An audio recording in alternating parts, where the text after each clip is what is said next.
My daughter and my son, Dan Laden, I claim to be my son, reminded me that as long ago as before the coup, His Excellency Tafawa Balewa secretly donated 260 British pounds those days to the African National Congress, now in government.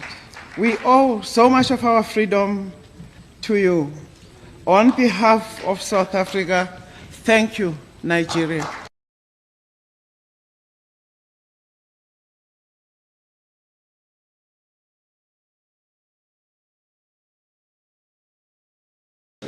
One of the first countries we visited after the release of the leadership was this country. Mariam was a first lady then, a striking woman, warm, charismatic, and she embraced me as if we had known each other for years. By the time we attended our first rally here, she had changed my wardrobe. From then on, I had stunning outfits which were the envy of every woman in South Africa.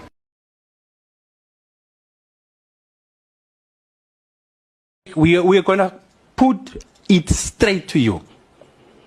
The problem here are the white people. Because of profits.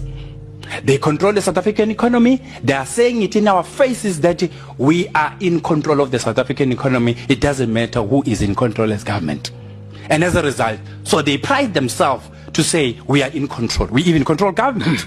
As a result, we're saying we the black people are going to stand up and mobilize ourselves and take our land. We've got evidence to that effect. So even those who claim to be commercial businesses, we know you are there as a result of this. And we even did a mistake in law. No one needs to explain to any white person what they did in dispossessing black people. Even if they have established commercial farms or established schools or any establishment they have done, that video is telling a white person who is unsuspecting to say you dispossessed people when they owned the land. Today we are labeled with a belittling label of being a labor tenant. You are telling a person who once owned the land through their forebears. Today it is a white man who's a landowner. Blacks are now tenants. And this is entrenched even in the governmental systems and the language and the labeling. When you say landlords, it's no longer blacks, it's whites. That's a correction we must make. Two, may I say, when I saw the minutes of the Native Affairs Department in 1960, the title of the minutes said, this is the right time to take the land of the Mthethwas in Paul Petersburg to give it over to other tribes. I saw those records with my own eyes and I was in pain. And you know when did they take them? During the death of Inkosi uMandla kaYise Mthethwa in 1960. They said Mthethwas will be in mourning the whole year. So take their land now. The culture does not allow them to interfere with other people, at least while they are mourning. It will be after mourning that they will come. By the time they come, their land will be gone. This is the practice of Roman, Dutch and British law. The white man's law that is being used to now return our land. We must now go through the eye of a needle to conform to Roman, Dutch and British law when our land was never packaged by Romans and by the Dutch and by the British. That's an error. So when land is being returned, kwaMthethwa, you are not doing us a favor, neither government nor white people. You took our land. You are just returning stolen property. And that must be clear. So I don't need to account to anyone. What am I doing with that land? It is my inheritance through my forebears. The same way the farmers are claiming ownership of the farms they're sitting on. They say, here is made you the fatherland. But a black person cannot say the same thing. To say, this is my father's land. And I must explain to a white person. And I must go to court to explain myself.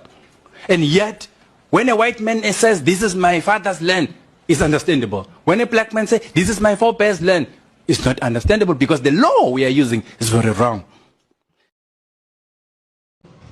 I want to speak about the xenophobia and Afrophobia that you have practiced here in South Africa today.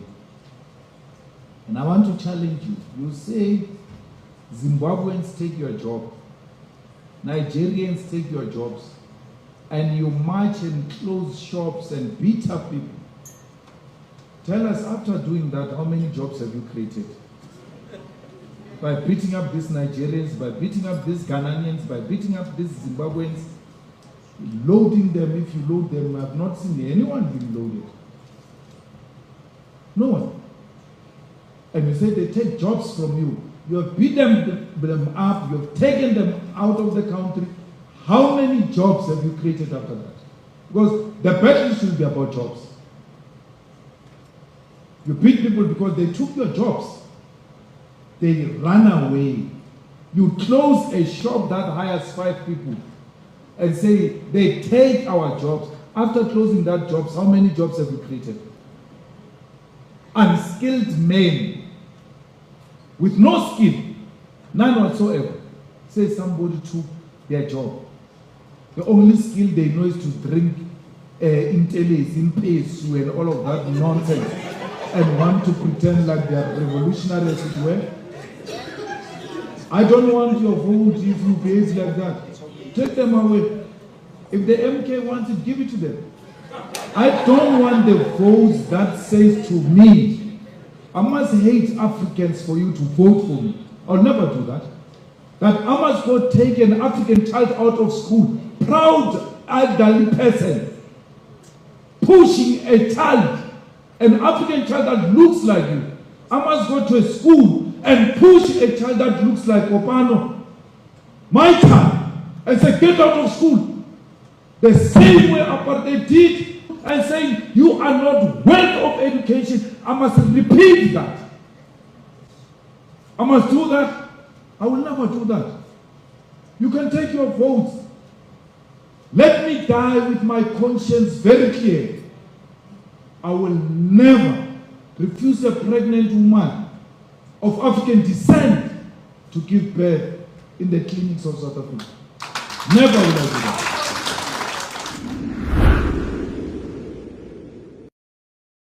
When you kill Zimbabweans, Mozambicans, Nigerians, Somalians here in South Africa and calling them Makwere and calling them all sorts of names, today you hold a placard and say Black Lives Matters. When you support the killing of your own fellow black brothers and sisters here in South Africa, and have some useless hashtag on social media, put South Africa first. That is a narrow nationalism, because the problem of black people is not a problem of South Africa. A black man is hated everywhere, be it in China, be it in France, be it everywhere. You cannot say South Africa first. We must say black first and defend the black lives everywhere, including here in South Africa. Let us treat black life with respect and dignity. We will never be respected if we suffer from self-hate.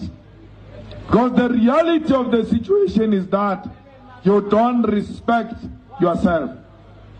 Because if you loved this face, this black face, when you are about to burn a Zimbabwean and seeing the tears of a black African fellow crying for his or her life, you will see yourself and stop it immediately.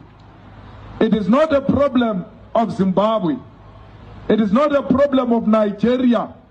It is a problem of self-hate. We must begin to love ourselves. Then we will never have a problem anyway.